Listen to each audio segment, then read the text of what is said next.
Okay, we are live streaming on my Facebook profile. Hello, everyone, and welcome to yet another edition of the Entrepreneur Journey podcast. I am so happy to have my guest, Avi Abrams, with me today. Avi and I connected, seems like a couple months ago, and through a mutual friend.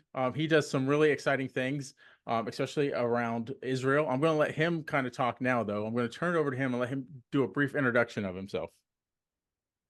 Yeah, hi. Thank you very much, Doug, for the introduction. So my name is Avi Abrams, and I'm a tour guide in Israel. So I grew up in Canada. I grew up Jewish. I was always very interested in Israel, and basically the idea of visiting the land of my ancestors, that was always something that appealed to me.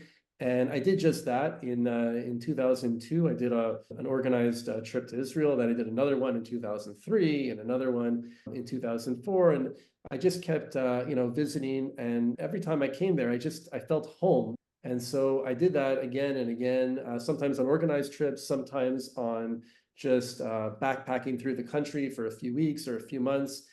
And then I ended up studying there. I did a semester abroad. I was studying at McGill University at the time in Montreal, semester at Hebrew University, which is a major school in Jerusalem.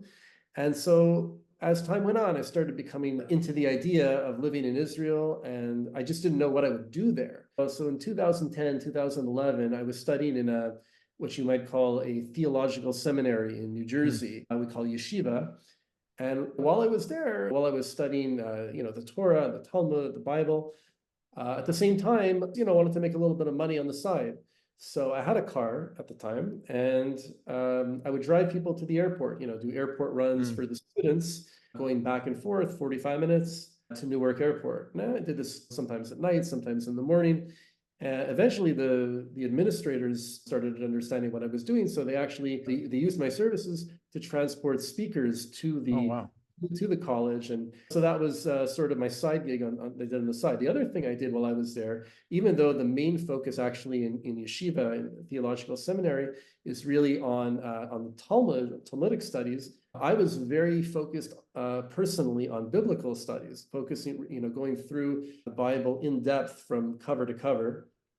That was my thing. So towards the end of that program, I was trying to figure out what to do. And a friend of mine basically put two and two together. Like, listen, you like driving people around, you like the outdoors, you love the Bible, you've been to Israel many times. Why don't you go to Israel and become a tour guide?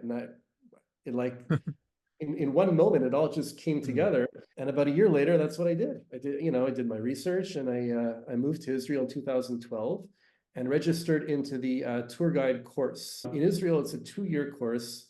It requires 85 field trips all around the country. And we did it with some of the country's top professors, historians, archaeologists. So it was incredibly, incredibly fascinating. While I was doing that, I was also working. And then in 2015, I got my tour guide license after passing the government exams. And basically from 2015, I started rocking it. Really, I was living in Jerusalem at the time. Sorry, did you have a question? No, I'm just listening intently. Okay, sorry. I was living in Jerusalem at the time. I wanted to get more acquainted with how to give over tours. And so I went to the old city of Jerusalem. And in the old city, they have different museums and different historical sites, like the City of David and the Temple Institute and the Hurva Synagogue. And so I started working as a local guide within these different museums and different institutions to just get a feel for what it would be like to be a countrywide tour guide, which is really what I was striving to do. And while I was there, I had all kinds of people come in there from all walks of life, different peoples, different cultures, and I had a lot of evangelical Christians from the United States coming on these huge organized tours, 40 people, 50 people, and they would be with their private tour guide, and I would be the local tour guide. Let's say in the Temple Institute, it's an organization where they've recreated the vessels for the temple, for the ancient Jewish temple from 2,000 years ago. Wow. the altar and all of the utensils and the clothing of the priests and the high priest. And as I was going through there, I had a very good vibe with the evangelicals. It was a very good chemistry. It was a good flow. And I found that unlike other groups that just sort of want to get through it, they had a lot of questions pertaining to the Bible, pertaining to history, pertaining to the Jewish perspective on history. I started really enjoying those kinds of tours. As I progressed and I became a private tour guide and started providing tours all over the country, I was working with a lot of families, private families, mostly Jewish families, but I always wanted to sort of get back to that evangelical base, because in reality, the reason why I wanted to become a tour guide in the first place was to share the Bible with people. Mhm. And that's really that was the goal of it. So in 2018, there was a famous mega church that got into contact with me, and we started planning for a major tour, a pilgrimage tour that we actually did in October 2019, just a few months Oh, before the COVID crisis. It was a phenomenal success. Everyone had just a great time. I got so much out of it, and I nice. just felt like that really is my niche market. I mean, in tourism in Israel, you've got all kinds of niches. You've got families, you've got youth groups. Some people specialize in Asian groups. There's all kinds of stuff. I really understood that it's interesting as an Orthodox Jew that my niche market really was for evangelical Christians. I mean, everywhere I went, let's say we would go to like Tel Dan, or we went to some of these archaeological sites between point A and point B. Usually we would just walk down the path, but then as we're walking down the path, it had like the paparazzi, like 15 people around. What about this? And what about that? What do you think of that? And what about that verse and this? It was like, and I was like, boom, boom, boom, boom, boom. And I knew how to answer it. And so I understood this was what I needed to do. And so I started like towards the end of 2019, beginning of 2020, I started really structuring my business model to attract the evangelical market. Now, unfortunately, of course, in March, shortly after, we had the COVID situation, which basically shut down the borders of Israel to tourism for 2 years. Wow. So that was a little inconvenient, to say the least, but I knew what my market was. And in the meantime, I started working on a new website. I started developing new types of tours. We'll get into that a little later. I Yeah. think that was basically the journey of how it all got started. Wow. Wow. Nice. Nice. This is kind of just off the top of my head question, because recently in our church we're studying Genesis. And we're studying Abraham and Sarah, and then Sarah, we were talking about Sarah's burial and how she, like, it was on the like at the time on the outskirts of the city, but now it's more. I don't know if you have any reference to this through your tours, but now her burial place is more towards in the city, actually. Yeah. So all the patriarchs and matriarchs were buried in Hebron, Hmm. in the tomb of the patriarchs. The structure itself was built by King Hera 2,000 years ago, Mm-hmm. but the cave goes back to what Abraham purchased about 3,800 years ago, and that is considered the first piece of real estate, Jewish real estate in the land of Israel. Wow. So yeah, Sarah was buried there. Today, Hebron, for the most part, a Palestinian city, the Mm, largest Palestinian city in the mm. West Bank. There are a couple of Jewish neighborhoods there as well. But yeah, the whole area around the cave, which is now a huge monument, is all within the municipal boundaries of modern day Hebron. Yeah. Wow. Wow. There's not many places you can go as far back in the world as you can in Israel. As far as history. So that is really, really cool. So now we're going to get into the section of the interview that is more around your expertise, around the tours. And one thing that we ask every entrepreneur is a secret question. So your secret question: what is the secret to understand the history of Israel? Okay. So the secret to understand the history of Israel is, first of all, to understand that the history of Israel did not start in 1948 AD, okay, with the establishment of the modern state of Israel, but it did start in 1948 AC. AC means after creation. Hmm. And if you go into the Bible and you calculate the years from Adam to Abraham, which is 20 generations, okay, you get to 1,948 years. 1948 is when Abraham is actually born. And so 1948 AC, after the creation of Adam, that is when the story of Israel, the history of Israel Mm. really begins.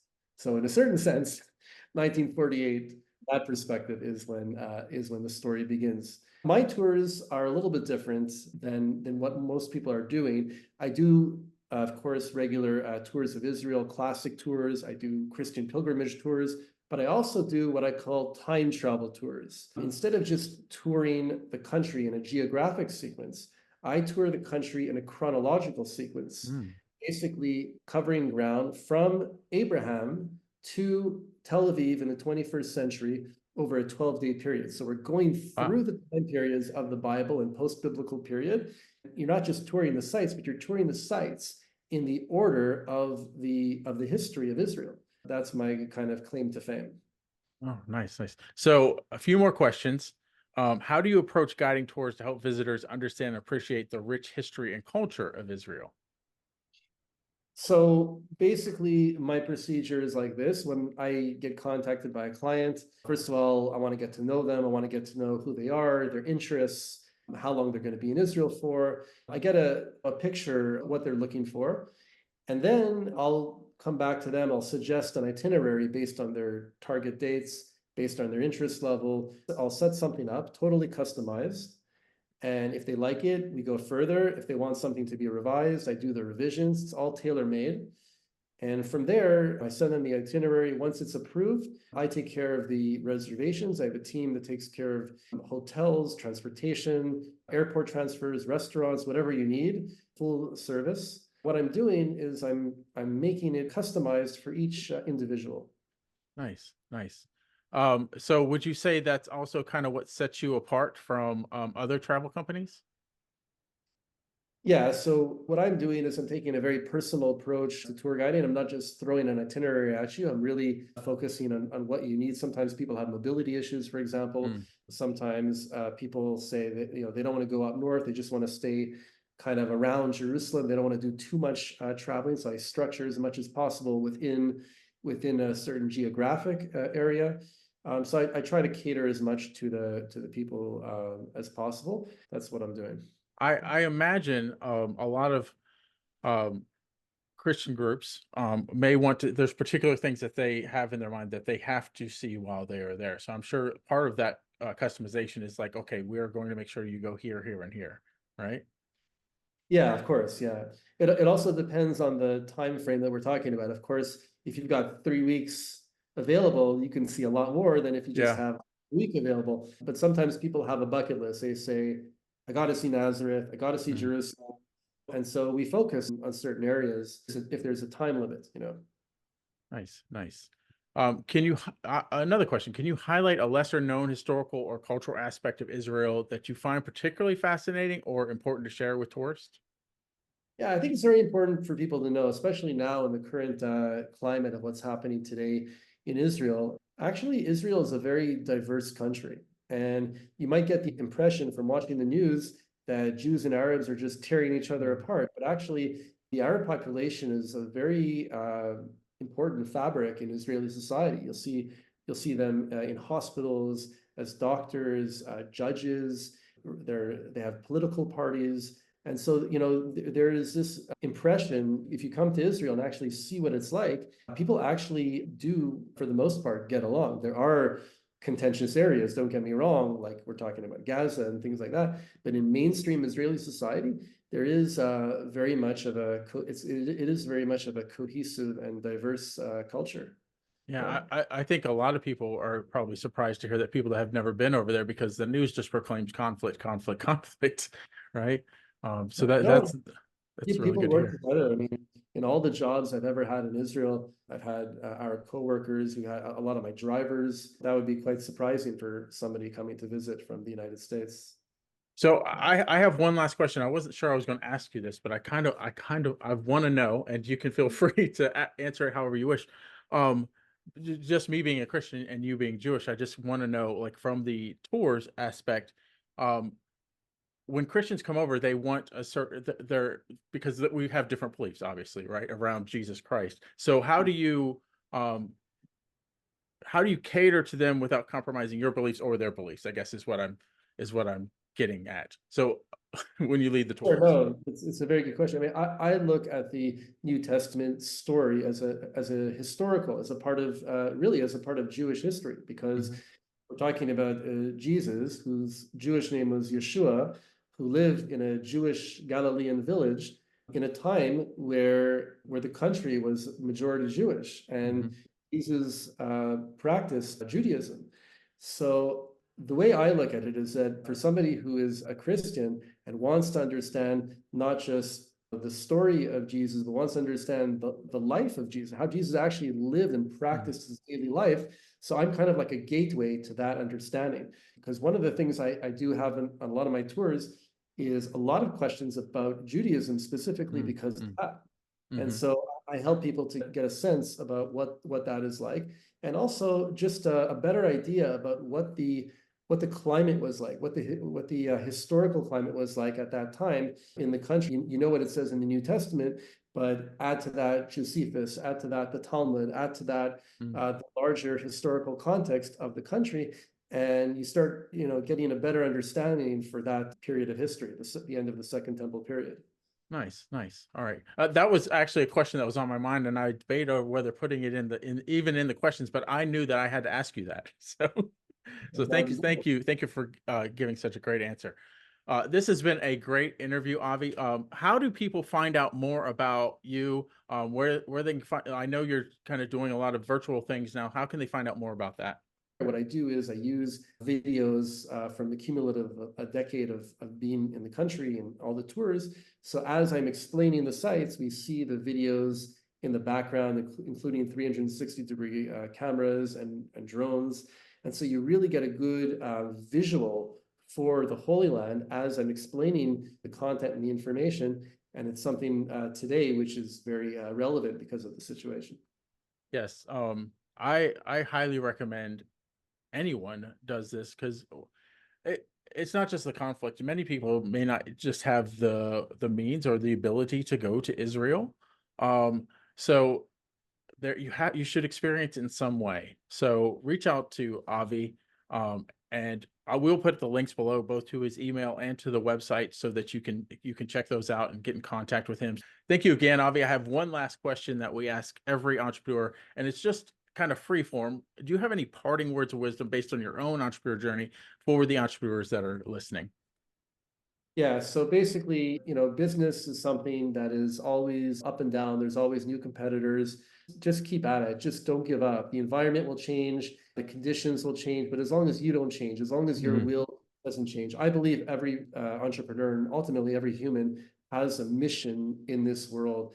And if that mission, if you know what that mission is, if you're in touch with your purpose in life, and that purpose is expressed through entrepreneurship, then you just got to stick with it. And eventually the conditions will change, situation will change, but just stick with it, stick with who you are. And ultimately, you'll end up where you need to end up. Yeah, With yeah. I echo those sentiments exactly. It's and I'm actually going to close with that because this is what I say at the end of every interview. Thank you, Avi, for such a great interview. Thank you, audience, for listening. And until next time, entrepreneurs, keep moving forward. Thank you, Doug, for the opportunity. I appreciate it.